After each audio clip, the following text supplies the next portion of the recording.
días, hermanos. Si gustan tomar asiento. Gracias.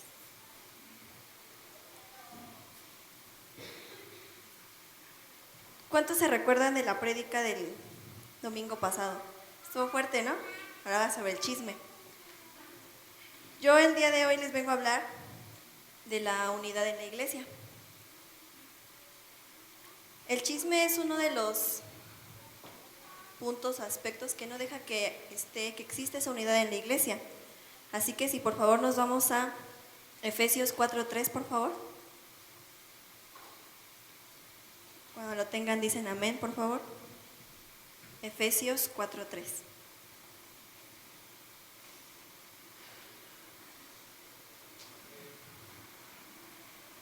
Dice, preservar y guardar la unidad del espíritu en el vínculo de la paz.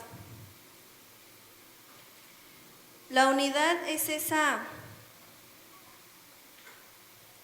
como grupo, por así decirlo, donde ese grupo tiene una capacidad que es por el Espíritu Santo. Si lo vemos como unidad en la iglesia cristiana, es ese vínculo que une a cada uno de los hermanos, a cada uno de los cuerpos de Cristo. La unidad es un equipo. Un equipo es un grupo de dos o más personas que interactúan, discuten y piensan de forma coordinada y cooperativa, unidas con un objetivo en común. Nuestro objetivo en común es Cristo, predicar las buenas nuevas, predicar ese evangelio, glorificarle, ir y compartir a aquellos que no conocen su evangelio. Pero tiene que ser en armonía. ¿Qué es armonía? Es la relación de paz y entendimiento entre dos o más personas. Lo mismo que el equipo. Si un equipo no está unido, si un equipo no tiene paz, no se va a poder consolidar un trabajo, no se va a poder, en ejemplo, ir y compartir la palabra a aquellos que lo necesitan. Cuando uno ya entiende el significado de unidad, el significado de equipo, de armonía, es difícil llevarlo a cabo, porque muchas veces no nos gustan cómo es el carácter de uno de mis compañeros, no me gusta cómo es el que dirige el grupo. Sin embargo, Dios nos manda a que no nos fijemos en esas cosas, sino que por el contrario, nos fijemos en lo que Él hizo, en lo que Él nos mostró desde su palabra, en el ejemplo que Él nos puso. Hay 5 cosas importantes, se las voy a decir el día de hoy, que son para tener una buena armonía en la iglesia, una buena unidad, un buen equipo. El primero es nuestro deber ayudar a aquellos débiles o aquellos que aún no conocen de la palabra como nosotros. Muchas veces la gente que viene y que no conoce aún de la palabra no quiere reconocer que necesita ese apoyo, que necesita o que tiene esas áreas débiles. Nosotros como el cuerpo de Cristo tenemos que saber discernir esas áreas o esas personas que necesitan ese apoyo. Cristo no nos mandó a juntarnos solo con aquellos que ya tienen ese punto específico, sino al contrario, ir y buscar a aquellos que tienen miedo de venir y expresar lo que sienten, expresar o tener esa unidad en ese equipo. Cuando nosotros le enseñamos a alguien cómo hacer algo, muchas veces a la gente no le gusta, porque dice, yo lo hago de esta manera, o a mí me gusta hacerlo de esta otra manera, pero pues tú ya tienes ese plan en donde te ha funcionado y ha permitido ese crecimiento, esa unidad, ese equipo dentro de la iglesia. El segundo punto es dejar que Cristo nos guíe. Y si nos vamos a 2 de Corintios 1 del 3 al 4, por favor.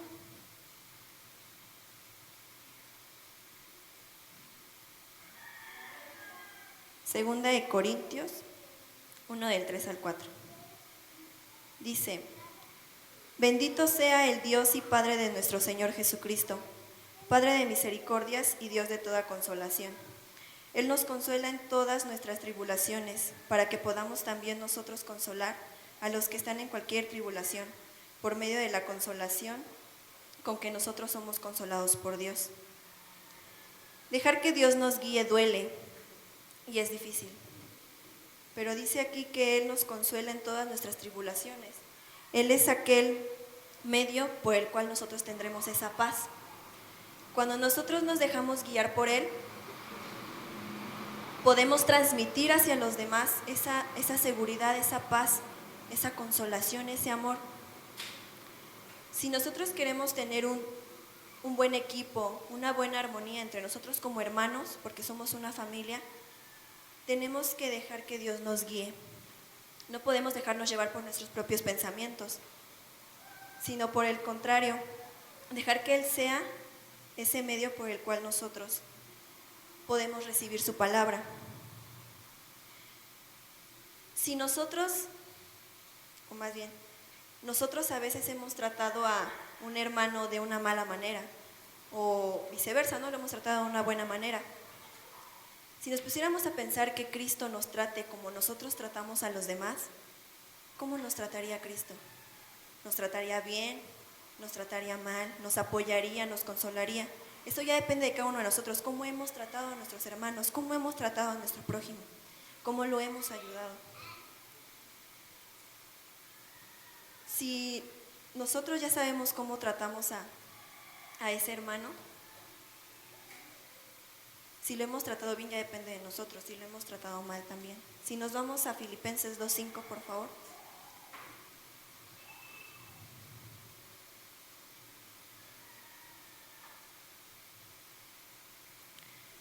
Dice, haya pues en vosotros este sentir que hubo también en Cristo Jesús. El sentir que Jesús tuvo para con cada uno de nosotros fue de amor y de misericordia. No nos menospreció, sino por el contrario nos atesoró y nos valoró. Nosotros tenemos que hacer eso mismo con nuestros hermanos. Ese equipo tiene que estar tan fuerte, tan consolidado, fuera de chisme, fuera de mentira, fuera de contienda, para poder ir y llevar ese nuevo, o más bien ese mensaje de paz, ese mensaje de amor hacia las demás personas. El tercer punto es lo ideal, y es mantenernos en una sola mente. No podemos decir, ay, el ministerio de panderos quiere hacer esto, el ministerio de alabanza quiere hacer esto otro, consolidación quiere hacer esto. No, todos tenemos que pensar, tenemos que tener una sola mente, tenemos que tener un solo cuerpo, porque somos parte de ese cuerpo. Un pueblo o una congregación que no está unida, que no está consolidada, va a caer.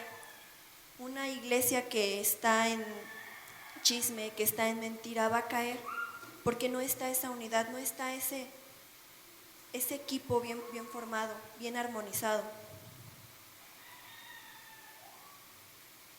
Cuando dejamos que Dios nos guíe, ayudamos a los débiles y pensamos como una sola mente, hay tres cosas que a todos nos unen: la salvación que ya tenemos garantizada, la voluntad de Dios y que nuestras oraciones son contestadas. La salvación, todos sabemos que la salvación es personal. No podemos ir y decir, bueno, yo sé que tú fuiste, un ejemplo, tú fuiste chismoso, pero yo te salvo, o porque te juntas conmigo vas a ser salvo. No, la salvación es personal. Si uno decide decir una mentira, si uno decide decir algún mal comentario, hay que ponernos a cuentas con él. Pero igual, viceversa, si uno dice un buen comentario, si uno dice cosas buenas, eso no nos quiere decir que ya somos salvos, ¿no? Por hacer cosas buenas. Pero es parte de cuidar ese testimonio. La voluntad de Dios, dejar que Dios haga esa voluntad en nuestra vida, dejar que Él nos guíe. Como ya les dije, sabemos que no es fácil, duele, y a veces uno dice, ¿por qué? ¿Por qué cierta tribulación en mi vida? ¿Por qué me está pasando esto? ¿Por qué si soy fiel en mis diezmos? ¿Por qué si voy todos los domingos a la iglesia? ¿Por qué si voy y oro todos los días a la congregación? ¿O por qué si apoyo a mis hermanos? Es porque a lo mejor hay un área en nuestra vida que no hemos dejado que Él cuide, que Él quite. Por ejemplo, vamos a volver a lo de la prédica pasada, está el chisme, ¿no? Nosotros podemos decir, ay, pero yo diezmo, pero yo voy a la iglesia, pero yo apoyo a mis hermanos. Sí, pero tienes chisme, no dejas que Dios trate en esa área en tu vida. No dejas que Dios tome el control de tu vida, no dejas que Dios haga la voluntad en tu vida. Nuestras oraciones contestadas. ¿Cuántos de nosotros han recibido respuesta del Padre por medio de una oración, por medio de un versículo? Tenemos eso en común. Muchas veces, ay, tú no, a ti Dios no te habla. No, a todos nos habla Dios porque ya somos sus hijos, ya somos comprados y somos lavados. Pero ¿qué es lo que tiene que llevar antes? Tenemos que dejar que Dios haga esa voluntad en nuestra vida, su voluntad en nuestra vida. El punto número 4, no debemos hacer distinción de personas. Dios tiene infinitos ejemplos en su Biblia de cómo no hizo esa distinción de personas. Está el ejemplo de la mujer samaritana, está el ejemplo de cómo permitió que Saulo predicara su evangelio después de tener esa transformación. Él no hizo distinción de personas. Si Él no lo hizo, mucho menos nosotros. Si uno quiere tener un equipo y dice, ay, yo voy a agarrar en mi equipo a ese que sabe hablar, o a ese que sabe escribir, o a tal que sabe decorar, ay, pero a ese que no hace nada o que es tímido, a ese no me lo pongas. Estamos haciendo distinción de personas y no estamos dejando que Dios sobre en la vida de esa persona, porque nosotros podemos ser el medio para que esa persona se acerque al ministerio, para que esa persona venga y confíe en Dios. Dice, el evangelio fue dado igualmente a los gentiles y a los judíos. Debemos estar dispuestos a recibir ambos en nuestra comunión. ¿Por qué? Porque todos somos iguales, es lo que les decía, todos tenemos salvación, todos dejamos que Él haga su voluntad en nuestra vida y tenemos esas oraciones contestadas. Puede ser que, no sé, un ejemplo, ¿no? Estamos aquí en la congregación y digan, yo me voy a sentar de aquel lado porque de aquel lado, como están todos las panelistas, pues yo quiero estar de aquel lado, pero de allá no, porque allá nada más vienen pues, los que llegan tarde, ¿no? Un ejemplo, no estoy diciendo nada. Sino por el contrario, ¿no? A lo mejor ir y decir, ¿saben qué? Pues sí, me gusta ahí, pero mira, veo que mi hermano está solo, veo que nadie le habla, ¿no? Pues voy y le comparto, a lo mejor ya el próximo domingo esa persona viene y no viene sola, ¿no? Viene con más personas y esa persona se acerca y dice, gracias por haberme hablado, porque yo creí que nadie se iba a dar cuenta, ¿no? Entonces lo estás integrando a ese equipo, lo estás jalando a esa armonía, a esa unidad que tenemos en la iglesia.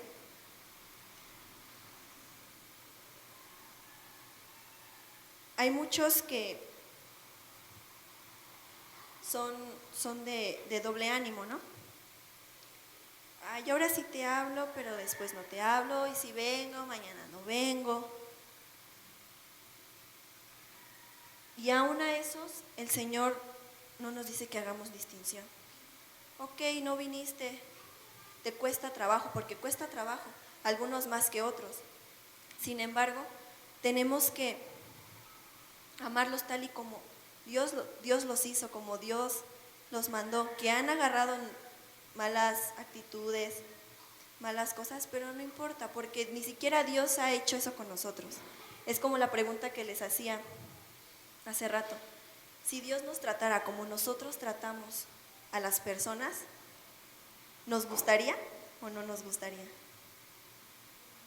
Ahí ustedes contéstense solos. Dios jamás, o más bien Dios no nos ve como nosotros vemos a la gente. Nosotros nos dejamos guiar por, no sé, un ejemplo, por cuánto dinero tiene, por qué también me cae, por, es que tiene los mismos gustos que yo, me gusta cómo se viste. Sin embargo, Dios no ve eso, Dios ve nuestro corazón. Dios ve eso que tenemos tan profundamente dentro de nosotros que podemos ocultar a simple vista de cada uno de nosotros. Dios nos da esas oportunidades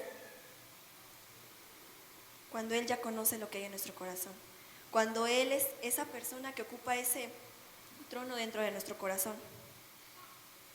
Hay personas también que tienen menos educación y por eso también hay ciertas personas que hacen esa distinción. Sin embargo, Dios tampoco nos manda eso. Si no sabe, yo le enseño. Pero es ese querer, ese hacer las cosas no para ser como Dios, para tratar a ser como Él, para poder tener ese amor hacia los demás, esa sensibilidad. Porque si no lo hacemos con nuestros hermanos de la iglesia, ¿cómo vamos a ir y hacerlo con aquellos que están afuera?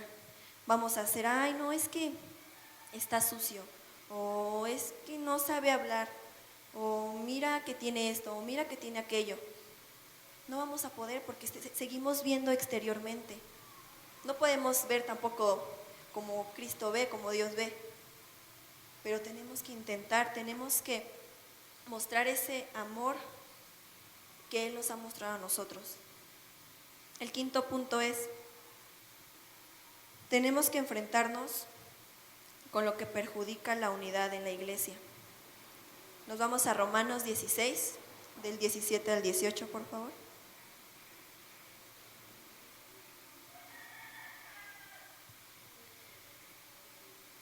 Romanos 16, del 17 al 18, dice así: Mas os ruego, hermanos, que os fijéis en los que causan divisiones y tropiezos en contra de la doctrina que vosotros habéis aprendido, y que os apartéis de ellos, porque tales cosas no sirven a nuestro Señor Jesucristo, sino a sus propios vientres, y con suaves palabras y lisonjas engañan los corazones de los ingenuos. Dice el versículo 17, mas os ruego, hermanos, que os fijéis en los que causan divisiones y tropiezos en contra de la doctrina. Muchas veces nosotros sabemos quién es aquel que causa el tropiezo, quién es aquel que empieza el chisme, quién es aquel que empieza la mentira. Sin embargo, hacemos oídos sordos. Estamos perjudicando tanto como esa persona como nosotros al crecimiento, a la buena armonía y a la unidad de la iglesia. Porque dice, tenemos que enfrentarnos, no quedarnos callados. Es como dicen, la verdad incomoda. Pero cuando nosotros nos quedamos callados, cuando nosotros no enfrentamos esa área que está perjudicando a nuestra iglesia, a nuestra casa, a nuestra familia, estamos haciendo lo mismo que ellos. Estamos separando esa unidad, separando ese equipo, porque estamos haciendo oídos sordos. A veces Satanás coloca en la iglesia a los que perjudican la unidad. Ellos no siempre lo hacen a propósito. Cuando nos quedamos callados, perjudicamos, pero no lo hacemos a propósito. Sin embargo, hay personas que dicen, pues voy a ver, ¿no? Tal vez si le digo que tal persona está haciendo esto, y a lo mejor iba y le dice a otro, y le dice a otro, y le dice a otro. Y si no funciona eso, pues yo voy solito y le digo a toda la iglesia que está haciendo esto, que está haciendo el otro. Pero no estamos enfrentando, es como el ejemplo que nos pone la pastora, ¿no? Te voy a decir un chisme, o un comentario, ¿no? Porque ni siquiera dicen chisme, un comentario. Te voy a hablar de, no sé, un ejemplo, de una panderista, ¿no? Ah, sí, ¿de quién? No, pues de tal. Ah, espérame, te hablan. Y quitas ese chisme, quitas ese comentario, ese mal comentario. Nos vamos a 2 de Tesalonicenses 3:6, por favor.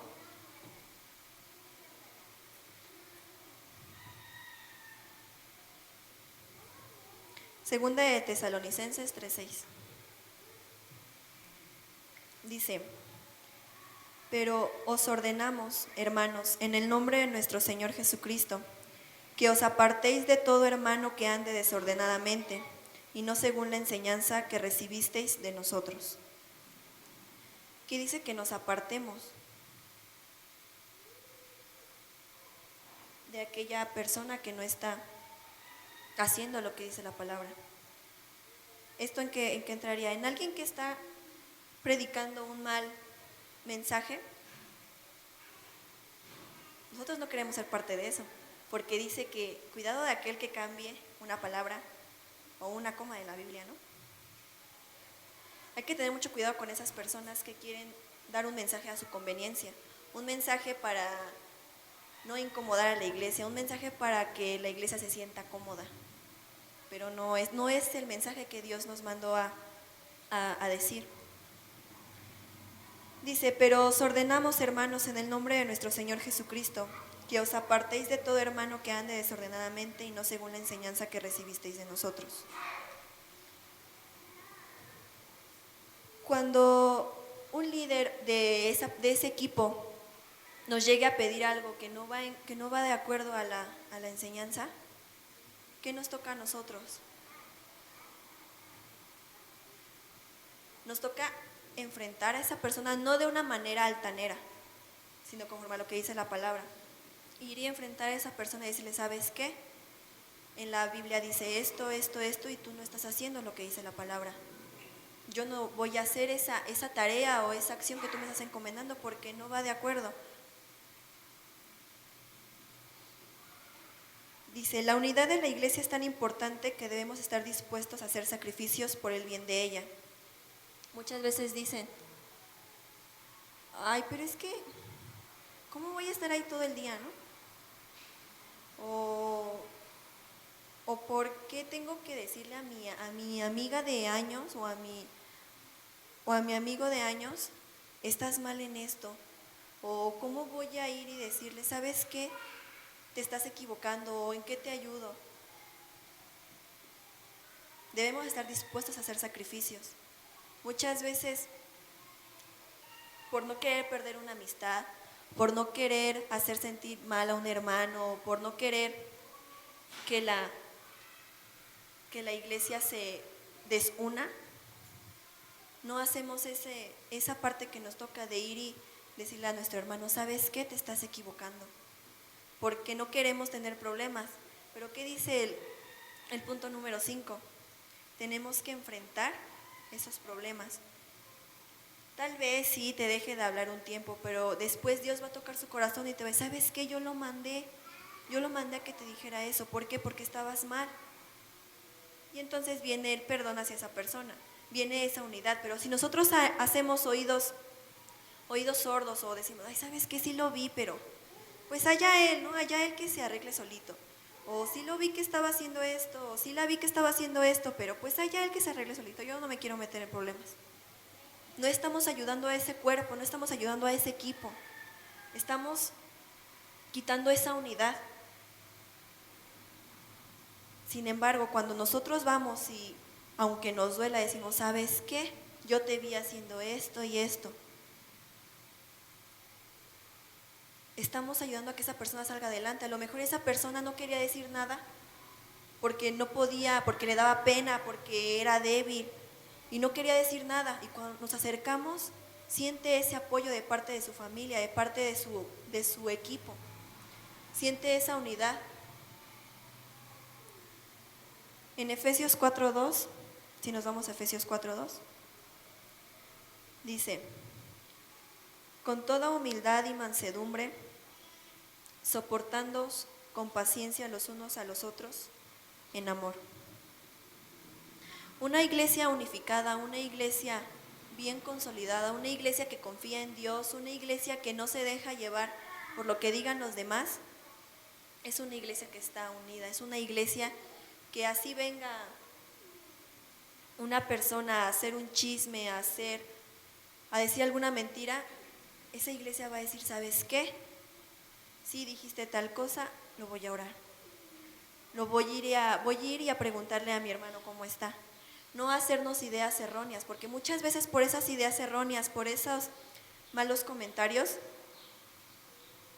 mucha gente dice, yo no quiero pertenecer a esa unidad, a ese equipo, ¿no?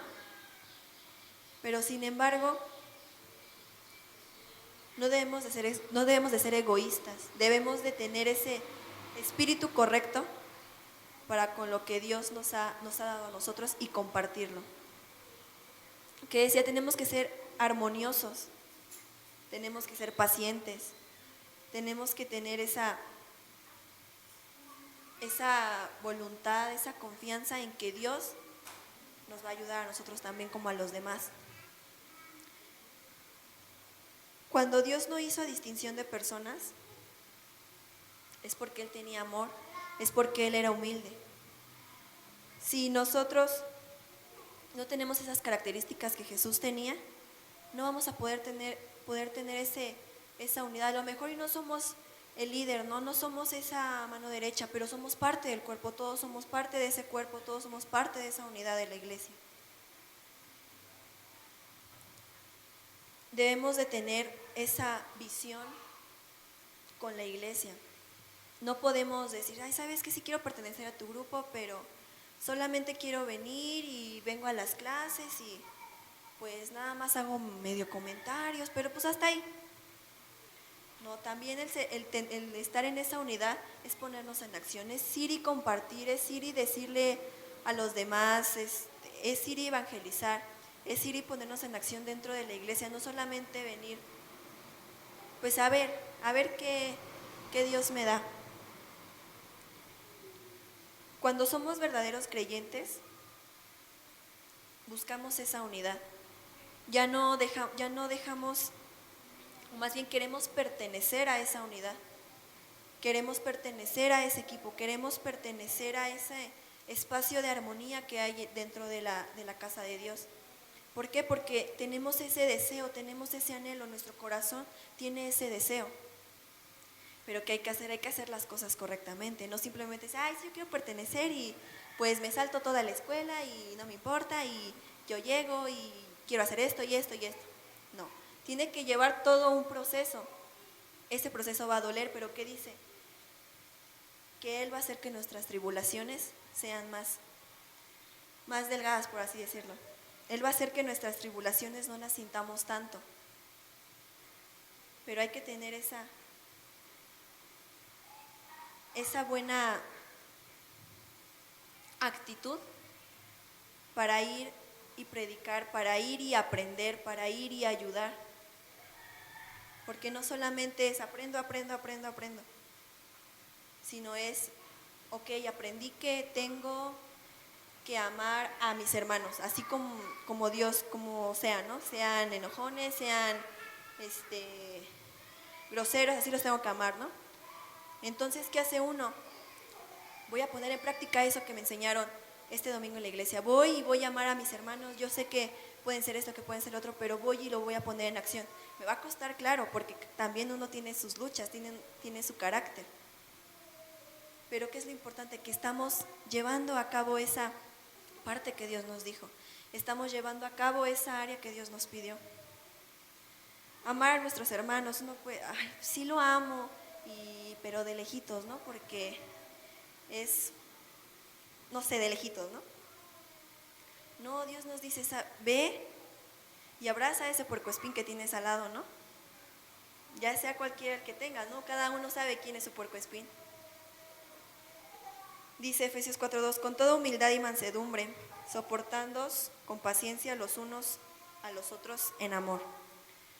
Si queremos tener esa unidad, no solamente es, como les decía, venir y decir, sí la tengo, sí pertenezco, sí, mira, voy a Ministerio Casés, ahí me congrego.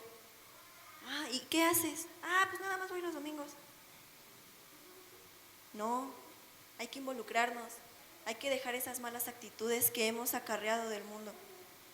¿Por qué? Porque aún, incluso yo, mis hermanos, todos los que estamos en la congregación tenemos todavía esas fallas. Pero que es lo importante, que se las entregamos a Dios, que dejamos que Él tome cargo de nuestra mente, que Él sea el que nos cambie.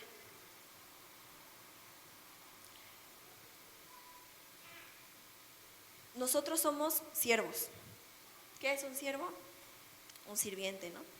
Somos los sirvientes de Dios, somos los sirvientes de Cristo. Y como tal, debemos de ir y hacer lo que nuestro amo nos dice, ¿no? Tenemos que ir y hacer esa gran comisión que Él nos ha pedido.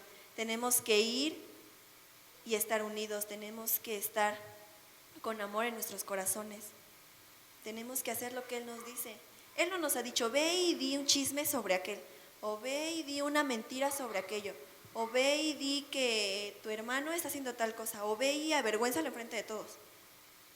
Él no nos ha dicho eso. Él nos ha dicho, vayan, estén unidos, ámense los unos a los otros, obedezcan mis estatutos. Él nos ha mandado a unificarnos, a tener esa unidad, a dejar esa vanagloria, a dejar ese egoísmo, esas malas actitudes, porque muchas veces al tener un equipo, uno puede decir, ay sí, mi equipo, mis líderes, mis células, mis, mío, no es tuyo. Dios te ha permitido que lideres sobre esas cosas.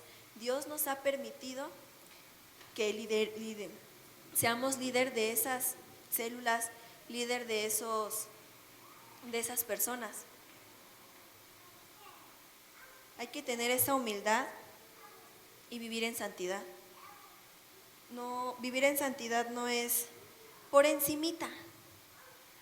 Por encimita, si todos piensan, ya soy santo, ya soy bueno con mis hermanos, pero en mi casa, pero en la escuela, pero en el trabajo, pero cuando voy manejando. Esa es una verdadera vida en santidad. Cuando no solamente donde la gente te ve, estás haciendo las cosas bien, sino donde la gente no te ve, también las haces bien. Cuando eres humilde de reconocer tus errores, cuando eres humilde para apoyar a los demás, no solamente donde la gente te ve. Yo concluyo con Efesios 4:2, que dice, con toda humildad y mansedumbre, soportándoos con paciencia los unos a los otros, en amor. Si nos ponemos de pie, por favor.